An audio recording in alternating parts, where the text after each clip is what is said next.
Bienvenidos a Nada Nuevo Bajo el Sol. Este es un podcast en el que hablo sobre programación y cosas. En este episodio, el episodio 91, quiero comentar un poco el origen de los frameworks, cuál es la intención que hay detrás de los frameworks. Entonces, para ello quería comentaros sobre un par de libros interesantes. Hace mucho que no os hablo de libros. Ahora mismo estoy leyendo este, que se llama Homo Deus, que seguramente os sonará este autor. Se hizo muy famoso porque escribió este otro, que se llama Sapiens, que seguramente os sonará. Son unos libros muy interesantes. Este es la segunda parte, digamos, y os voy a comentar un poco de qué van. Sapiens es un libro que está muy bien, el autor es un historiador y lo que hace es repasar eventos históricos fundamentales desde la Edad de Piedra, digamos, para intentar entender el presente. Eso es lo que hace en el primer libro. Y en el segundo, que se llama Homo Deus, ¿no? Como diciendo que el Homo sapiens se está convirtiendo en Homo Deus, en dioses, lo que hace es lo mismo, interpretar el pasado o repasar cosas del pasado. Él es historiador, recuerdo, para intentar hacer predicciones informadas sobre el futuro, ¿no? Él dice, bueno, pues esto era así y en el pasado por este motivo. Podemos inferir de manera más o menos informada que si nada cambia, en el futuro nos vamos a encontrar con esto, ¿no?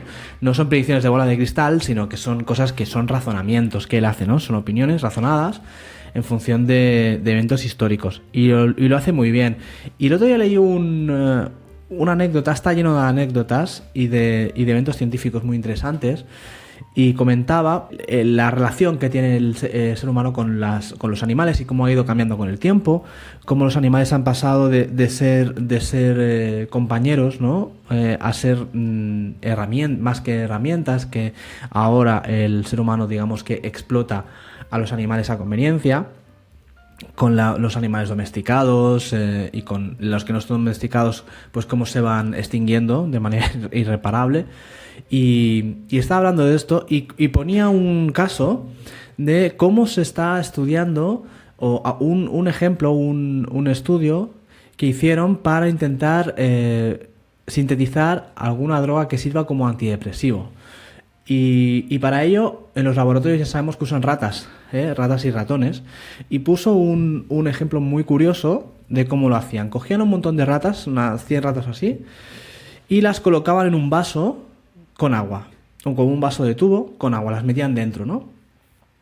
Es muy cruel todo esto, ¿eh? Él lo hacía para ilustrar la crueldad con la que el ser humano dispone del resto de especies del planeta, como si el ser humano estuviera por encima de la creación, ¿no? Por eso dice que el Homo sapiens evoluciona a Homo Deus, ¿no? A un hombre, digamos, que se cree Dios.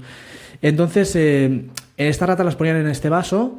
Y lo que hacen las ratas es que se estresan mucho y empiezan a intentar salir. Como el vaso es redondo y no tiene esquinas ni nada en lo que puedan cogerse, las ratas luchan durante un tiempo largo y miden cuánto tiempo es, ¿no?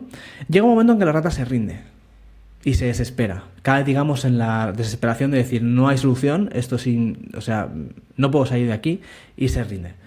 Entonces se para, ¿no? No se muere porque no se ahoga, se queda flotando, mirando hacia arriba, pero deja de luchar. Digamos que ha perdido la esperanza, ¿vale? Y lo miden.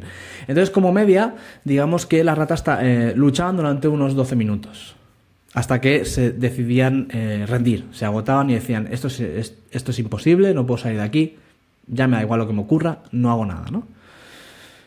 Entonces cogían a las ratas, las sacaban vivas, las secaban, las dejaban que siguieran con su vida normal y luego las volvían a meter, ¿vale? Bueno, y lo comparaban con unas ratas que no habían estado nunca en el agua.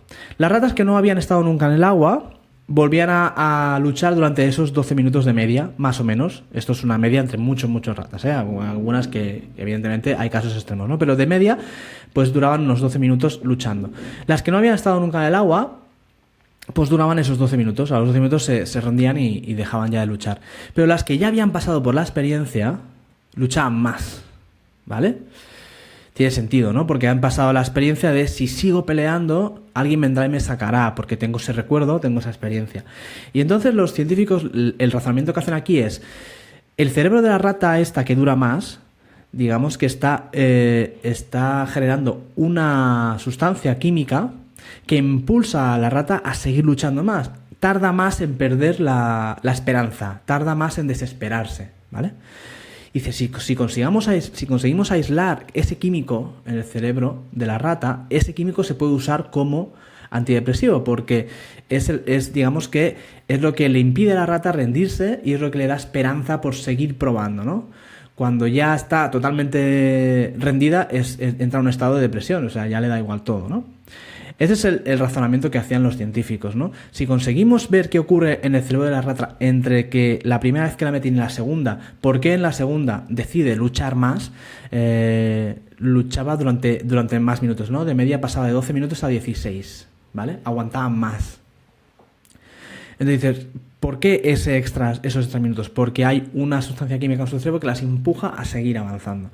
Y este es el ejemplo que ponía de cómo se intentaba sintetizar alguna especie de droga que sirviera para la depresión, cómo se utilizan a los animales en el laboratorio por conveniencia. Otro caso muy curioso que ponía aquí, él insiste mucho, y este es el objetivo de este episodio, ¿no? Él insiste mucho en que para entender el presente o para hacer decisiones informadas sobre el futuro, hay que entender primero el pasado. Y una manera muy fácil que lo pone para ilustrarlo habla del césped. El césped es una hierba que no sirve para nada.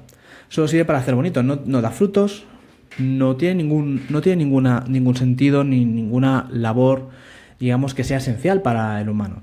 El césped, históricamente, se empezó a poner en los jardines de la gente que tenía muchísimo dinero. La gente adinerada, los grandes palacios, el Palacio de Versalles, que tiene esos grandes campos de césped, o la Casa Blanca, que tienen esos grandes jardines de césped impoluto, pues solamente se podía permitir poner el césped la gente que era extremadamente burguesa, extremadamente rica. ¿Por qué? Porque el césped es una planta que lo único que trae son problemas.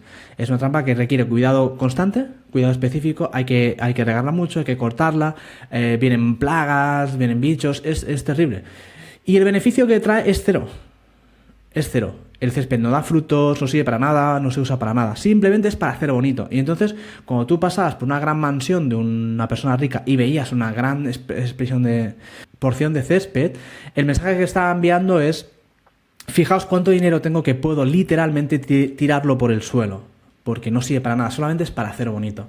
Puedo lanzar ese dinero al suelo porque tengo tanto que puedo permitirme pagar a alguien o un jardinero que cuide todo esto simplemente por el hecho de alegrarme la vista, porque no sirve para nada más.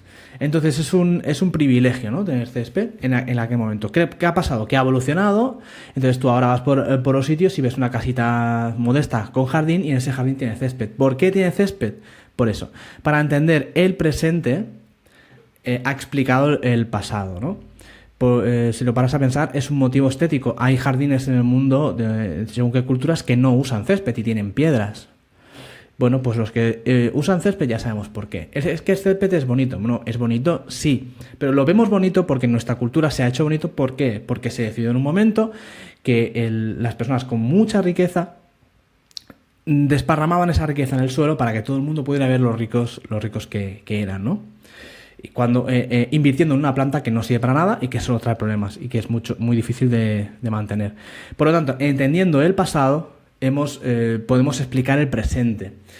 Es el mensaje de estos libros. Y está muy bien porque anécdotas como esta son constantes, explican muchas. Si eres curioso y te gusta la historia mínimamente, pues es muy interesante. Yo os recomiendo sobre todo el primero, Sapiens. El autor es Yuval Noah Harari, es un persona que es muy, muy conocida ya. Esto ha sido bestseller absoluto. Está en redes sociales, hace entrevistas, hace giras para explicar sus libros. Y esta es la segunda parte, que se llama Homo Deus. Ha sacado una tercera parte que no tengo y no he leído. Estoy por la mitad más o menos del segundo y me está gustando también mucho. ¿Para qué os explico este rollo, no? ¿Qué tiene que ver esto con los frameworks? Pues tiene que ver con la conclusión lógica que os he comentado de para entender el presente hay que intentar entender el pasado. Hay que entender que los frameworks no existen porque sí, no se crean en una burbuja. Un framework lo que intenta es solucionar un problema. Para saber si hace falta usar ese framework o no, hay que entender qué problema intenta solucionar ese framework y si tú tienes ese problema o no. Por ejemplo, El tipo de arquitectura de hacer APIs REST, que es muy famosa, que tengo un episodio que explico cómo funciona, este estilo de arquitectura venía a sustituir o venía a intentar arreglar los problemas que presentaba el modelo de SOAP, el protocolo SOAP, ¿no? Por lo tanto, tienes que saber de dónde viene, por cuál es la motivación de crear REST, y entonces podrás valorar en el presente si tú necesitas una API REST o no. De la misma manera pasa con GraphQL, ¿no? Por ejemplo, GraphQL es un nuevo paradigma en el que pretende solucionar ciertos problemas o ciertas restricciones de la arquitectura REST. Entonces, ¿tengo que poner GraphQL en mi API? Tienes que ser consciente del problema que intenta solucionar. Por lo tanto, es importante, un framework se crea para intentar solucionar un problema. La primera pregunta que tienes que hacer es, ¿tengo yo ese problema? Porque si es que no tienes que usar ese framework, ¿no? Pensando en los frameworks de frontend, por ejemplo, ¿no? ¿Por qué existen Angular y React y Vue, todos estos frameworks tan modernos? ¿Por qué existen? Porque intentan solucionar un problema. Estos frameworks lo que intentan es colocar una abstracción que te permite hacer modelo vista controlador, el patrón modelo vista controlador para hacer aplicaciones de frontend. ¿Esto por qué fue? Pues porque todo lo que había hasta entonces no te permitía hacer este modelo vista controlador de una manera más o menos cómoda. Entonces fueron apareciendo varios frameworks que te permitían hacer esto. Cada uno lo hace de una manera que cree que es más apropiada, pero al final lo que pretenden es facilitar al programador un modelo vista controlador, ese patrón, de una manera que ellos creen que es la mejor, ¿no? Pues React, por ejemplo, argumentará que su manera es la mejor porque se lo ha hecho así, y Angular lo argumentará de otra manera. Pero el problema que vienen a solucionar es ese. La pregunta es, ¿necesito yo un modelo vista controlador en mi aplicación? Si es que sí, que seguramente será que sí, pues tendrás que escoger algún tipo de framework para facilitarte la vida o crearte el tuyo propio. Pero si es que no necesitas estas cosas. ¿Para qué existen los frameworks? Para solucionar un problema. Si tú quieres hacer una página web estática, de contenido estático, que no hay nada dinámico, una landing page, por ejemplo, pues tú lo que necesitas ahí es HTML, CSS, JavaScript, ya está. Y ser un poco organizado haciendo las cosas, nada más. Que tú quieres meter un framework porque te sientes más cómodo y te facilita la vida porque ya sabes cómo funciona, está bien, pero no lo necesitas porque el problema del modelo vista controlador no lo tienes, por lo tanto no hace falta ponerlo. Los frameworks vienen para intentar solucionar problemas. Hay que intentar entender, vuelvo al argumento de los libros, hay que intentar entender el pasado. ¿Por qué existe esto? ¿Cuál es la motivación? Por ejemplo, los frameworks de base de datos, los ORM, ¿no? Los Object Relational Mappings, Hibernate, MyBatis, todos estos. ¿Por qué existen? Existen para intentar solucionar unos problemas que se derivaban de intentar trabajar con SQL puro y duro. Si tú no tienes esos problemas, no tienes que ponerte en estos frameworks. Intenta trabajar con SQL puro y duro y si evidentemente llegas a esos problemas, pon esos frameworks. Ningún framework es gratis. Ninguno es gratis. Todos tienen un mantenimiento y unos dolores de cabeza asociados.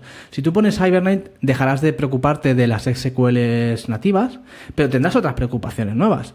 Si tú tienes que lidiar con esas preocupaciones extras, tiene que valer la pena. Tiene que ser por algún motivo correcto, ¿no? Porque te está solucionando algo grave. No se tiene que poner un ORM en una aplicación porque es lo que todo el mundo hace o porque es lo que hay que hacer. Si yo no tengo el problema que pretende solucionar este framework, no lo tengo que poner. Cuando llegue el día que tengo ese problema, entonces lo puedo poner.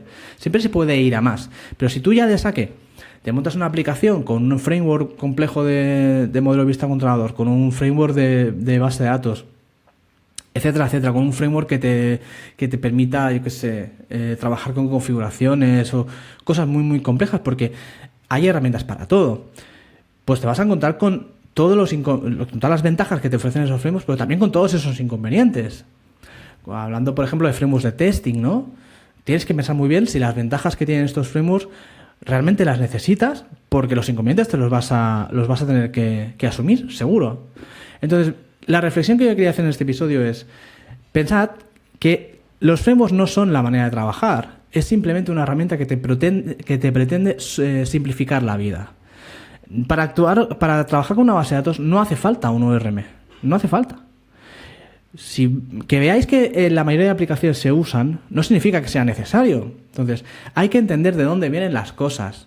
Y seguramente acabaréis usando un ORM, seguramente. Pero tenéis que entender el porqué. Vuelvo al principio. Necesitamos saber la historia. ¿Cuál es la motivación que hay en estos frameworks? ¿Cuál es la motivación detrás de Hibernate? Si tienes ese problema, que seguramente lo tendrás, entonces es el momento de pensar en algún framework. Pero si no, hay que empezar de menos a más. Los frameworks están muy bien, te facilitan la vida, pero como a veces confundimos, estoy viendo mucho, sobre todo en programadores juniors, que se creen que la manera de acceder a las bases de datos es por ORMs. Y no lo es. Esto es una capa de abstracción que se coloca encima, supuestamente para facilitarte la vida. Hay que entender de dónde venimos para entender dónde estamos y hacia dónde queremos ir. Hasta aquí el episodio de hoy. Usad los frameworks con sabiduría. Pensad bien de dónde venimos, qué es lo que queremos solucionar y escoged acorde a eso.